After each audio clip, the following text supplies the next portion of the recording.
Hello friends, स्वागत करता हूं आपका अपने यूट्यूब चैनल संघर्ष क्लास में। जी हाँ दोस्तों, अभी तक मेरे चैनल को सब्सक्राइब नहीं किया तो जल्दी से सब्सक्राइब कर लीजिए, साथ में बेल आइकन बटन जरूर दबा दीजिए जिससे कि मेरे सही वीडियो आप तक पहुंचते रहे। चलिए आज ही क्लास को स्टार्ट करते हैं।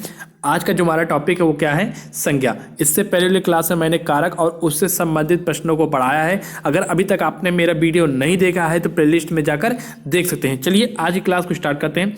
बात करते हैं संज्ञा की। तो संज्ञा किसे कहते हैं? तो संज्ञा किसी व्यक्ति, वस्तु, स्थान अथवा भाव के नाम को क्या कहते हैं? संज्ञा कहते हैं। ठीक है, जैसे अगर हम बात करें तो राम श्याम, ठीक है, राम और श्याम क्या है? किसी व्यक्ति का नाम है। क्या है? किसी व्यक्ति का नाम ही होगा। ठीक है, तो ये हमारे क्या व्यक्ति के नाम को क्या कहते हैं? संज्ञा कहते हैं।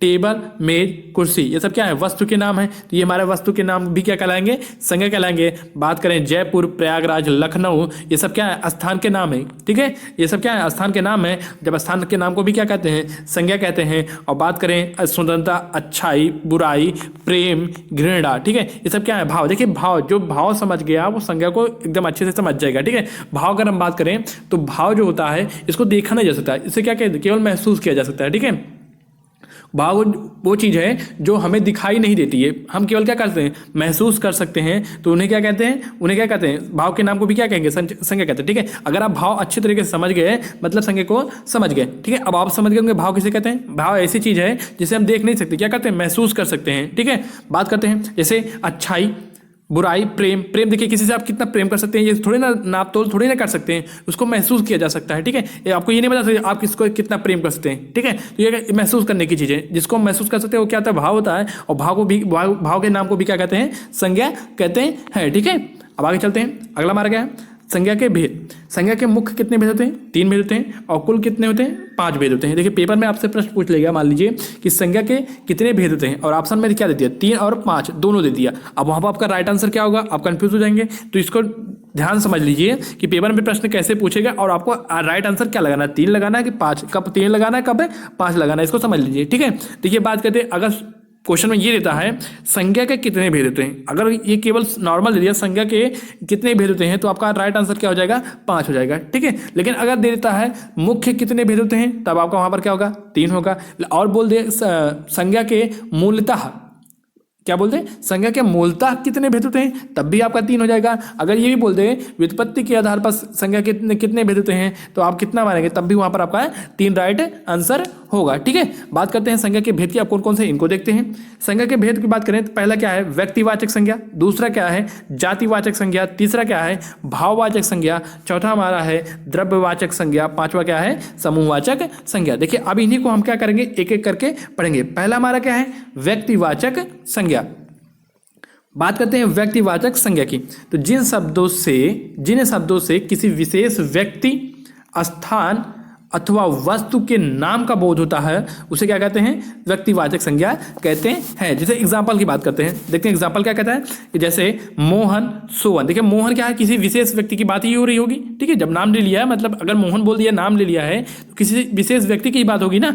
सोहन, अगर सोहन बोल दिया किसी विशेष व्यक्ति की ही बात होगी ना। जयपुर मतलब किसी जयपुर क्या? केवल जयपुर की ही बात होगी ना। दिल्ली बोल दिया तो केवल दिल्ली की बात होगी ना। भारत बोल दिया क्या? किसी एक की बात, भारत यानी भारत की एक ही है ना, और तो हो नहीं सकते। रामायण, ठीक है, हमारा गंगा नदी तो एक ही है। ठीक है, अमेरिका तो एक ही है। ऐसे देखिए पहली बात तो क्या कीजिए, जिन शब्दों से किसी विशेष व्यक्ति, स्थान अथवा वस्तु के नाम का बोध हो उसे क्या कहते हैं? संज्ञा कहते हैं। अब इसे याद करें, नोट करके लिख लीजिए कि जिस शब्द से किसी एक का बोध हो उसे क्या कहते हैं? हमें उसमें केवल हमें क्या मिलेगा? व्यक्तिवाचक संज्ञा मिलेगा। जैसे यहाँ पर नोट करके लिख लीजिए, जो शब्द किसी एक का बोध कराए, उसमें शब्द क्या होता है? व्यक्तिवाचक संज्ञा होता है। अब यहाँ पर देख लीजिए जितने भी एग्जाम्पल है केवल एक का बोध हो रहा है। मोहन यानी किसी एक की बात हो रही है। सोहन यानी किसी एक की बात हो रही है। जयपुर किसी एक जगह की नाम हो रही है। दिल्ली किसी एक की राज्य की, सॉरी किसी एक की बात हो रही है। ठीक है, भारत किसी एक की बात हो रही है। रामायण किसी एक की बात हो रही है। ठीक है, गंगा किसी एक की बात हो रही है। अमेरिका किसी एक की बात, जहाँ एक का बोध हो रहा है, किसी एक का बोध हो रहा है। यहाँ पर क्या हो रहा है? इन सब में क्या हो रहा है? एक का बोध हो रहा है। और जहाँ पर एक बात बोध हो वहां पर क्या होता है? व्यक्तिवाचक संज्ञा होती है। ठीक है, आगे चलते हैं। हमारा अगला क्या है? हमारा अगला है जातिवाचक संज्ञा। देखिए जिस संज्ञा शब्द से उसकी संपूर्ण जाति का बोध हो, क्या हो? जिस संज्ञा शब्द से उसकी संपूर्ण जाति का बोध हो उसे क्या कहते हैं? जातिवाचक संज्ञा कहते हैं। ठीक है, अब देखिए यहाँ पर क्या है? जैसे लड़का, उसमें क्या था? जिसे हमने पढ़ा क्या यहाँ पर? यहाँ पर हमने पढ़ा व्यक्तिवाचक संज्ञा। देखिए यहाँ हमारा मोहन सोहन था, अब मोहन सोहन की जगह हम क्या कहते हैं, आदमी बोल दूं, क्या बोल दूं, आदमी। जब मोहन सोहन की जगह हम आदमी बोल दें, अब ये पूरी जाति, आदमी जाति की बात हो रही है, बात हो रही है, तो यहाँ पर क्या हो जाएगा, हमारा जातिवाचक संज्ञा हो जाएगा। ठीक है, जैसे लड़का या फिर आदमी, ठीक है, ये लड़का में जितने भी लड़के होंगे पूरी जाति, लड़के जाति की बात हो रही है। ठीक है, तो यहाँ पर क्या हो जाएगा, हमारा जातिवाचक संज्ञा। फूल, जितने भी फूल होंगे उन सब की बात हो रही है, तो यहाँ पर संपूर्ण जाति की बात हो रही है, संपूर्ण फूल की, तो यहाँ पर क्या हो जाएगा, जातिवाचक संज्ञा हो जाएगा। मनुष्य की बात करें तो वही आदमी या मनुष्य की बात कर लीजिए, मनुष्य क्या हो जाएगा, मनुष्य, पूरे मनुष्य की बात होगी, तो वहाँ पर क्या हो जाएगा, जातिवाचक संज्ञा। वृक्ष, आम, पुस्तक, नदी, सभी नदी की बात हो रही है। अब एक जैसे गंगा यमुना किसी विशेष की बात नहीं हो रही है। ठीक है, अब क्या हो रहा है, नदी, जितनी भी नदी है सबकी बात हो रही है, जाति के द्वारा पूरे संपूर्ण जाति नदी की बात हो रही है, तो यहाँ पर क्या हो जाएगा, जातिवाचक संज्ञा हो जाएगी। पर्वत, जितने भी पर्वत हैं, ठीक है, उन सब की बात हो रही है, जब सबकी बात हो रही है तो वहाँ पर क्या हो जाएगा, जातिवाचक संज्ञा हो जाएगा। आगे चलते हैं, आपको समझ में आ गया होगा। बात करते हैं भाववाचक संज्ञा की।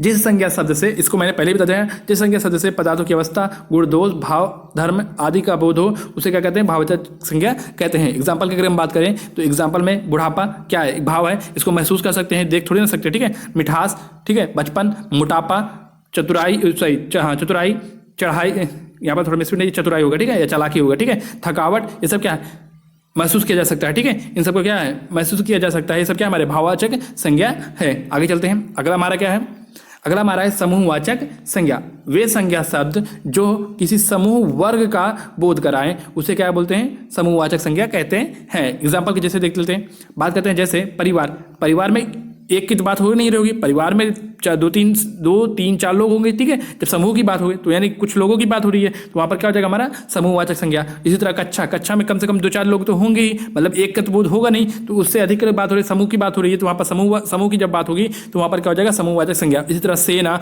भीड़, पुलिस, झुंड, ये सब क्या है, समूह का बोध करा रहे हैं, तो यहाँ पर क्या हो जाएगा, हमारा समूहवाचक संज्ञा हो जाएगा। आगे चलते हैं, अगला हमारा क्या है, बात करते हैं द्रव्यवाचक संज्ञा। तो जिस संज्ञा शब्दों से किसी धातु, द्रव्य आदि का बोध हो तो उसे क्या कहते हैं, द्रव्यवाचक संज्ञा कहते हैं। जैसे बात करें पानी, सोना, चांदी, हीरा, लोहा, तेल, घी, ठीक है, दाल, ये सब क्या है हमारे, ये सब क्या है, धातु या फिर क्या है, द्रव्य है। जब किसी धातु या द्रव्य के बोध हो रहा है, आदि का बोध हो, तो वहाँ पर क्या होता है, द्रव्यवाचक संज्ञा। तो देखिए पानी क्या है, द्रव्य है। सोना क्या धातु है। चांदी क्या धातु, हीरा क्या धातु है, लोहा क्या धातु है, तेल क्या है, द्रव्य हमारा, घी हमारा भी क्या जाएगा, दाल, ये सब क्या है हमारे, ये सब हमारे क्या है, द्रव्यवाचक संज्ञा है। देखिए अभी यहाँ तक तो हमारा संज्ञा के जितने भी पार्ट थे, हमने क्या पढ़ा, संज्ञा पढ़ा, संज्ञा के भेद पढ़ लिए पांचों। ठीक है, फिर उसके बाद अब हमें यहाँ पर एक टॉपिक और पढ़ना है, वो क्या है, भाववाचक संज्ञा बनाना। ठीक है, अब भाववाचक संज्ञा कैसे बनाते हैं और कब बनता है, देखिए भाववाचक संज्ञा 4 प्रकार के शब्दों से बनता है। ठीक है,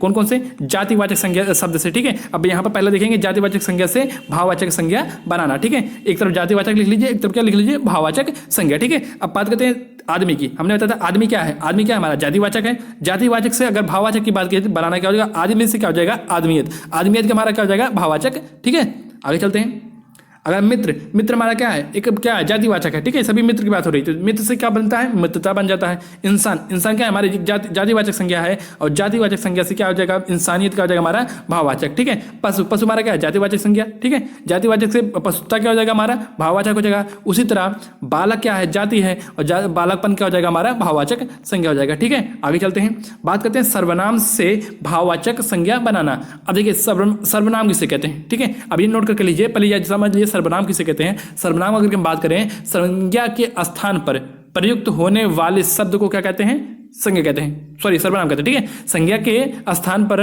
प्रयुक्त होने वाले शब्द को क्या कहते हैं, सर्वनाम कहते हैं। जैसे अगर एग्जांपल की बात करें, रमेश अच्छा लड़का है। ठीक है, रमेश अच्छा लड़का है, और रमेश की जगह मैं बोल दूं वह अच्छा लड़का है। ठीक है, तब भी क्या रमेश की जगह क्या मैंने प्रयोग किया, वह किया, तो वह हमारा क्या हो जाएगा, सर्वनाम हो गया। ठीक है, संज्ञा के स्थान पर प्रयोग हुआ ना, तो संज्ञा के स्थान पर क्या हो, संज्ञा के स्थान पर प्रयुक्त होने वाला शब्द क्या कहलाता है, सर्वनाम कहलाता है। आप समझ गए होंगे। ठीक है, अब बात करते हैं संज्ञा और उससे बनने वाले भाववाचक। ठीक है, भाववाचक संज्ञा को। ठीक है, देखिए संज्ञा क्या है, सर्वनाम क्या है, सर्वनाम क्या है, मम क्या है, मम से क्या हो जाएगा, ममत्व हो जाएगा भाववाचक। पराया क्या है, हमारा क्या है, सर्वनाम है, और परायापन क्या हो जाएगा, हमारा भाववाचक हो जाएगा। अपना क्या है, सर्वनाम है, और अपनापन क्या हो जाएगा, भाववाचक संज्ञा। ठीक है, आगे चलते हैं, बात करते हैं विशेषण की। विशेषण से भाववाचक संज्ञा बनाना। ठीक है, पेपर में देखिए यहाँ से क्वेश्चन आते हैं। अभी कल जब मैं पेपर इससे संबंधित प्रश्नों को हल कराऊंगा तो वहाँ आपको बताऊंगा। ठीक है, आपको इसको आज नोट करते हुए चलिएगा और समझते हुए चलिएगा। ठीक है, अब देखिए विशेषण, अगर हम विशेषण की बात करें, पहले ये समझ लीजिए विशेषण किसे कहते हैं, ठीक है। विशेषण से भाववाचक संज्ञा बनाना है तो पहले जानना पड़ेगा विशेषण किसे कहते हैं ना। तो विशेषण की बात करें हम, जो संज्ञा सर्वनाम की विशेषता बताता है, जो संज्ञा सर्वनाम की विशेषता बताता है, तो वो क्या कहलाता है, विशेषण कहलाता है, ठीक है। जैसे अब देखें विशेषण और भाव से बनने वाले भाववाचक संज्ञा को देखते हैं। जैसे मीठा, जैसे हम बात करते हैं लड्डू बहुत मीठा है, ठीक है। देखिए मीठा क्या है, विशेषता बताता है, किसकी विशेषता बताता है, लड्डू की। तो यहाँ पर क्या हो जाएगा, मीठा हमारा क्या हो जाएगा, विशेषण हो जाएगा। और मीठा से क्या बनता है, मिठास, तो ये मिठास हमारा क्या हो जाएगा, भाववाचक, ठीक है। बात करते हैं निर्बल, ये कोई कमजोर होता है, ठीक है। जैसे वह निर्बल है, निर्बल तो किसी को बोलना चाहिए, वैसे वह कमजोर है, ठीक है। तो यानी निर्बल है, तो निर्बल के क्या है, निर्बल क्या है हमारा, विशेषता बताया जा रहा है। तो यहाँ पर क्या विशेषण कहलाएगा, ये हमारा क्या हो जाएगा, विशेषण हो जाएगा, ठीक है। तो यहाँ पर क्या हो जाएगा, निर्बल से अगर भाववाचक संज्ञा बात करें कि निर्बलता बनता है, ठीक है। निपुण से क्या बनता है, निपुणता बनता है, ठीक है। आगे चलते हैं, बात करते हैं क्रिया से भाववाचक संज्ञा बनाना। चौथा हमारा क्या है, क्रिया से भाववाचक संज्ञा बनाना, ठीक है। क्रिया आप समझ लीजिए, पहले समझ लीजिए क्रिया किसे कहते हैं, ठीक है। कर्ता के द्वारा जो कुछ भी किया जाता है, कर्ता के द्वारा जो कुछ भी किया जाता है वही क्या कहलाता है, हमारा क्रिया कहलाता है। जैसे राहुल स्कूल जाता है, जाने का काम कौन कर रहा है, राहुल कर रहा है। तो किसके द्वारा हो रहा है, काम किसके द्वारा हो रहा है, क्रिया के द्वारा, सॉरी कर्ता के द्वारा हो रहा है ना। कर्ता के द्वारा जाने का काम हो रहा है, तो जाना हमारा क्या हो जाएगा, हमारा क्रिया हो जाएगा, ठीक है। आप क्रिया समझ गए होंगे। अब बात करते हैं क्रिया से भाववाचक शब्द बनाना, ठीक है। बात करते हैं पढ़ना, पढ़ना हमारा क्या है, क्रिया। पढ़ाई क्या हो जाएगा, ये भाववाचक हो जाएगा, ठीक है। पढ़ाई कोई शब्द होता है, महसूस करना, पढ़ाई क्या है, भाववाचक है। उड़ना, ठीक है, उड़ना क्या हमारा क्रिया है, उड़ान क्या हो जाएगा, हमारा भाववाचक हो जाएगा। इसी तरह खेलना, खेलना हमारा क्या है, क्रिया है, और क्रिया से क्या हो जाएगा, खेल क्या हो जाएगा, हमारा भाववाचक हो जाएगा, ठीक है। आज का वीडियो यहीं तक। अगर आपको वीडियो अच्छा लगा हो, चैनल को लाइक कीजिए, सब्सक्राइब कीजिए और दोस्तों के साथ शेयर जरूर कीजिए।